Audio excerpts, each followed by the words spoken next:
ഈ ഒരു വീഡിയോ ശ്രദ്ധിക്കുക. ഛത്തീസ്ഗഡിലെ കങ്കർ ജില്ല, അതായത് ബസ്തർ റീജിയനിൽ ഒരു കൂട്ടം ആളുകൾ വന്നിട്ട് ഒരു ക്രിസ്ത്യൻ പള്ളി അടിച്ച് പൊളിച്ച് നശിപ്പിച്ചിട്ട് കത്തിക്കുകയാണ്. പോലീസ് അവിടെ കാവൽ നിൽക്കുന്നുണ്ട്. അപ്പം ഇതുമായി ബന്ധപ്പെട്ട ആൾക്കാരുമായിട്ട് സംസാരിച്ചപ്പോൾ അവർ പറഞ്ഞത്, പോലീസ് നേരത്തെ എത്തി. ഇതൊരു 4 ദിവസം മുമ്പുണ്ടായ സംഭവമാണ്. അവിടെ സർപ്പഞ്ചുമായിട്ടുള്ള ഒരു ശവമടക്ക് ഇഷ്യൂ ആണ്. ആ സർപ്പഞ്ച് വരുന്ന ചർച്ചാണിത്. അതായത് ഇതൊരു പെൻറ്റക്കോസ്റ്റൽ ചർച്ചാണ്. അതിൻ്റെ പാസ്റ്റർ ആദിവാസിയാണ്. എന്നിട്ട് എന്താ ചെയ്ത്, പോലീസ് നേരത്തെ വന്നിട്ട് ഇവരോട് പറഞ്ഞു, അതായത് അവിടെ അടിപിടി ഉണ്ടായി, 2 കൂട്ടരും അങ്ങോട്ടും ഇങ്ങോട്ടും പ്രശ്നമുണ്ടായി, 2 കൂട്ടരും ബലാബലം തന്നെയാണ്. അപ്പോൾ പോലീസ് എന്ത് ചെയ്തു, ഗവൺമെൻറ് അഡ്മിനിസ്ട്രേഷൻ എന്ത് ചെയ്തു, അവിടെയുള്ള ക്രിസ്ത്യൻസിനോട് പറഞ്ഞു കുറച്ച് ദിവസത്തേക്ക് അവിടുന്ന് മാറി നിൽക്കാൻ, പള്ളിയിലുള്ള ആൾക്കാരോടും പറഞ്ഞു മാറി നിൽക്കാൻ, മറ്റുള്ളവർ ചർച്ചോ പ്രദേശമോ നശിപ്പിക്കാൻ വരുമ്പോൾ പോലീസ് ഹാൻഡിൽ ചെയ്തോളാം, നിങ്ങൾ മാറി നിൽക്കാൻ പറഞ്ഞു. പോലീസ് അവിടെയുള്ളവരെ മറ്റൊരു വില്ലേജിലോട്ട് മാറ്റി, കൂടുതൽ ക്രിസ്ത്യൻസ് ഉള്ള വില്ലേജിലോട്ട്. എന്നിട്ട് ഇതേപോലെ ആൾക്കാർ മറ്റു പലയിടത്തും ആൾക്കാർ ബജരംഗളിൻ്റെ നേതൃത്വത്തിൽ അവിടെ വന്നിട്ട് ഈ ചർച്ച് നശിപ്പിക്കുന്നു. അതിൻ്റെ വീഡിയോ ഇതെടുത്ത ആൾ എനിക്ക് അയച്ചു തരുന്നു. ഇത് सोशल मीडियाയിലുണ്ട്, നിങ്ങൾ കാണാൻ സാധിക്കും. आप देख सकते हैं ये छोटे तेवड़ा का चर्च है, और जहां शव दफनाने वाला मामला हुआ था, शव दफनाने वाले मामले से हट के अब आदिवासी समाज इस चर्च की ओर आ रहा है। लगातार भीड़ आ रही है। आप देख सकते हैं हमारे पीछे जो पुलिस के जवान हैं वो लगातार तैयार मुस्तैद हो रहे हैं ताकि भीड़ को चर्च तोड़ने से रोका जा सके, क्योंकि हम जहां से आ रहे हैं वहां से लोगों का ये बताना है कि हम चर्च तोड़ने निकल गए हैं। अब वहां से शव को निकाला गया, शव निकालने के बाद उसको हटा दिया गया। अब एक नया काम शुरू हुआ है चर्च तोड़ने का। तो भीड़ जिस तरीके से इधर आ रही है, समाज के लोग क्या रहे हैं, ये पूरी तरह से मुस्तैद पुलिस, इनको पत्थर लाठियां यहाँ पे आग जलाकर कोशिश की गई थी तोड़ने की, पर लगातार आदिवासी समाज द्वारा ईसाई चर्च को तोड़ा जा रहा है। चर्च पूरी तरह से तोड़ा जा रहा है। पुलिस विभाग यहाँ पे मूक दर्शक बनी खड़ी है, क्योंकि पुलिस बल बहुत कम है और ग्रामीण की संख्या काफी ज्यादा है।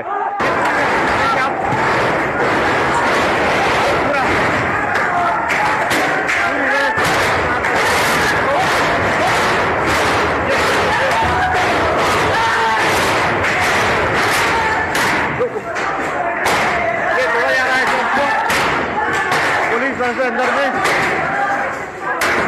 ये पूरी पुलिस ഈ നോക്കുമ്പോൾ മനസ്സിലാക്കാൻ സാധിക്കുന്നത്, അതായത് ലോ ആൻഡ് ഓർഡർ, പോലീസ് പൂർണ്ണമായിട്ടും നിശബ്ദം.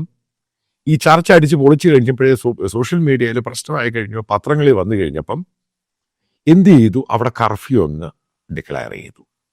അതായത് പ്രദേശം മുഴുവനും കർഫ്യൂ ആണ്.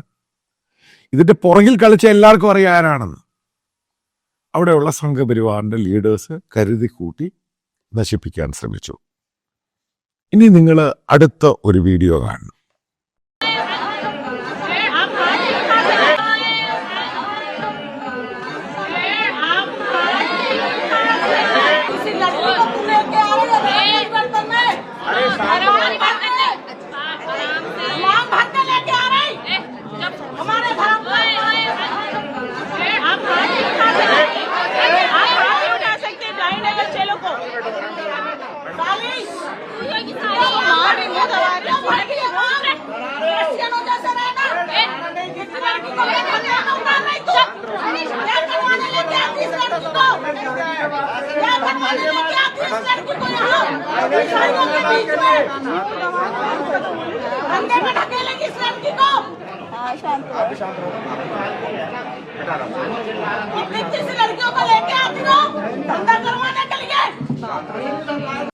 ഇത് മധ്യപ്രദേശിലാണ്.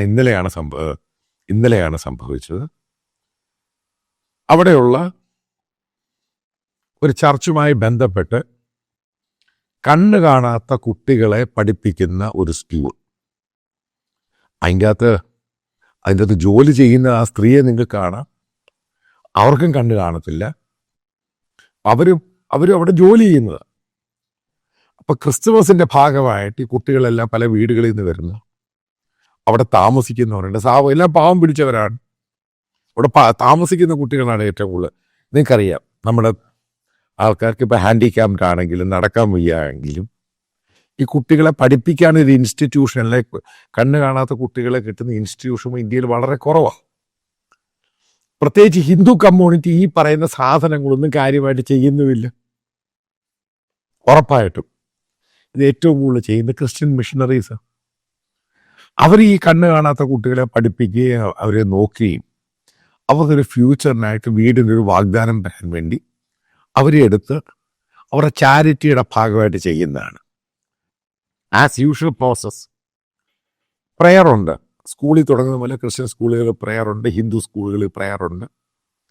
ആ സമയത്ത് അവിടുത്തെ BJPയുടെ പ്രസിഡന്റ് സ്ത്രീയാണ്. അവര് വന്ന് കാണിക്കുന്നതാണ് കണ്ണ് കാണാത്ത ആ സ്ത്രീയെ, അതായത് ലേഡിയാണ്, അവരെ അടിക്കുകയും ഉപദ്രവിക്കുകയും ചെയ്യുകയാണ്. അതായത് കൺവേർഷൻ നടത്തുന്നു എന്നും പറഞ്ഞുകൊണ്ട്. ഇത് ഗാന്ധിജിയുടെ ഇന്ത്യ അല്ല, ഇത് ഡിജിറ്റൽ ഇന്ത്യ, മോദിയുടെ ഇന്ത്യയാണ്. ഇതാണ് നിങ്ങൾ ഈ പറയുന്ന ഇന്ത്യ. അതായത് ഏത് രീതിയിൽ റിലീജിയസ് ഫ്രീഡം, അതായത് ഏത് റിലീജിയനാണ് ആ റിലീജിയൻ നിനക്ക് ഫ്രീഡം ഉണ്ട്, നിനക്ക് ഒത്തുചേരാം, പ്രാർത്ഥിക്കാം, നിനക്ക് ആ മുസ്ലിം പള്ളി അവിടെ പോകാം, നിന്റെ ഇഷ്ടമാണ്, നിന്റെ വിശ്വാസം, നിന്നെ ആരും നിർബന്ധിച്ച് ചെയ്യിപ്പിക്കരുത് മാത്രമേ ഉള്ളൂ. അതായത് ഇവിടെ ആരെ നിർബന്ധിക്കുന്നുള്ള സംഭവമാണ് ഇവർ ഈ പറയുന്നത്. അതായത് അവിടെ പറയുന്ന സംഭവമുണ്ട്, അതായത് ഹിന്ദു ധരം അതായത് മാറ്റുന്നു, അതിൻ്റെ പേരിലാണ് കണ്ണ് കാണാത്ത കുട്ടികളെ ചെയ്യുന്നു, അതിൻ്റെ പേരിൽ ഈ സ്ത്രീ വന്ന് കോപ്രായം കാണിക്കുന്നു, അവരുടെ ആൾക്കാർ തന്നെ അത് വീഡിയോയിലെടുത്ത് സോഷ്യൽ മീഡിയയിൽ എടുക്കും. ഇതാണ് ഇപ്പോഴത്തെ ഇന്ത്യ. ഇതാരും മറക്കരുത്. ബേസിക്കലി ഈ പറയുന്ന പല മലയാളികൾക്കും അറിയാം, ഈ ക്രിസ്ത്യൻ ഇൻസ്റ്റിറ്റ്യൂഷൻസ് ഒന്നും ഈ മതപരിവർത്തനത്തിന് അവര് പ്രീച്ചിങ് ഉണ്ട്. അത് ഹിന്ദു പ്രീച്ചിങ് ഇല്ലേ? ഉണ്ട്. ലോകത്ത് ഏത് രാജ്യത്തെ ഹിന്ദു പ്രീച്ചിങ് ഇല്ലാത്തത്? അവിടെ ആരെങ്കിലും തടയുന്നുണ്ട്? ആരും തടയുന്നൊന്നുമില്ല. നിങ്ങൾക്ക് ഇഷ്ടമുള്ള നിങ്ങൾക്ക് ചെയ്യാം.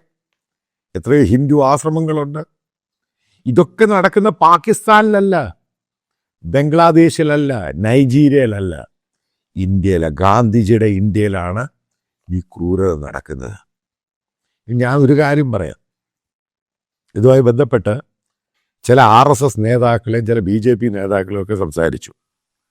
അവരുടെ ഭയമെന്ന് പറഞ്ഞാൽ നോർത്ത് ഈസ്റ്റ് പോലെ ഇന്ത്യ ആകുമോ, പേടിയ. ഇത് ചെയ്യുന്നത് മുഴുവൻ ഭയം കൊണ്ട് ചെയ്യുന്നതാ. എന്താണ് ഈ ഭയത്തിന്റെ ആവശ്യം?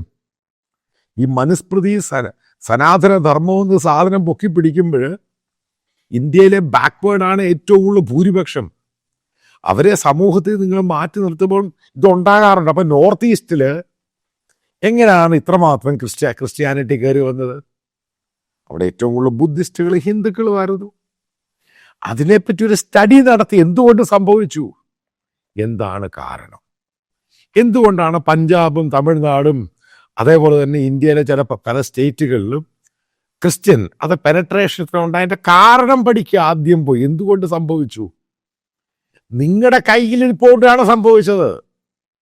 ഞാനൊരു കാര്യം തീർത്തും പറയാം, എവിടൊക്കെ ഇതേപോലെ പ്രശ്നം ഉണ്ടാകുന്നു, ഈ ചർച്ച് കത്തിച്ചാലും അത് കത്തിച്ചാലും അവിടൊക്കെ ഇതിന് 1000 ഇരട്ടി ശക്തമായിട്ട് വളർന്നിട്ടുണ്ട്. ഇതൊക്കെ ചരിത്രമാണ്. ഒരു കാര്യം പറയാം, ഇതിനേക്കാളും ഭയങ്കര സ്ട്രോങ് ആണ് ചൈനീസ് കമ്മ്യൂണിസ്റ്റ് പാർട്ടിയാണ്. കഴിഞ്ഞ 1 മാസം കൊണ്ട് റിപ്പോർട്ടുകൾ വരുന്നുണ്ട് ഗ്ലോബൽ മീഡിയ, ഏകദേശം 2030 27 കോടി ചൈനയിൽ ക്രിസ്ത്യൻ വിശ്വാസികൾ ഉണ്ടാകുമെന്നാണ് പറയുന്നത്. 27 കോടി എന്ന് പറഞ്ഞ ലോകത്തിലെ ഏറ്റവും കൂടുതൽ ക്രിസ്ത്യൻസ് ഉള്ള രാജ്യമായിട്ട് ചൈന മാറുകയാണ്. ഇന്ത്യയുടെ അതിർത്തിയാണ്. അങ്ങനൊരു മാറ്റം ചൈനയിൽ ഉണ്ടായിക്കഴിഞ്ഞാൽ നിങ്ങൾ ശ്രദ്ധിച്ചോണം, അവർ ഇന്ത്യ അങ്ങ് വിട്ടുകൊടുക്കുമോ? ഇതൊക്കെ ആലോചിക്കേണ്ട പലതുമുണ്ട്. ഇത് ഗ്ലോബലി ഇന്ത്യയുടെ പേര് വല്ലാതങ്ങ് മോശമാവുകയാണ്. ഇതുപോലൊന്നും ഞാൻ പ്രതീക്ഷിച്ചില്ല ബി ജെ പി വരുമ്പോൾ ഇതേപോലുള്ള സംഭവങ്ങൾ ഉണ്ടാകും. ഇത് എല്ലാത്തിൻ്റെ ലക്ഷ്മൺ രേഖ കടന്നങ്ങ് പോവുകയാണ്. നോർത്ത് ഈസ്റ്റ് പോയത് നിങ്ങളുടെ കഴിവുകൊണ്ടാണ്. ഈ ബേസിക്കലി ഇപ്പോഴല്ലേ ബി ജെ പി ഭരണത്തിൽ വരുന്നത്. ഈ നോർത്ത് ഈസ്റ്റ് 1971 മുതൽ തന്നെ അത് ക്രിസ്ത്യൻ ഭൂരിപക്ഷ പ്രദേശമായി മാറി. ഇന്ദിരാഗാന്ധി അവരുടെ പരമാധികാരം ഉപയോഗിച്ച്, അന്ന് ഇന്ദിരാഗാന്ധിയാണ് ഇന്ത്യൻ പ്രധാനമന്ത്രി, അവർക്ക് ഏറ്റവും വേണ്ടപ്പെട്ടവരവിടെ ഗവർണറായിട്ടും പലയിടത്തും കൊണ്ടിരുത്തി. ഇന്ന് അരുണാചലിലിരിക്കുന്ന കാത്തലിക് സഭയുടെ ബിഷപ്പ് അന്ന് 1971-75 അയാളെ പിടിച്ച് ജയിലിൽ ഇട്ടിട്ടുണ്ട്, ആ ബിഷപ്പിനെ. എന്നിട്ട് അവിടെ കൺവേർട്ട് ആയില്ലേ.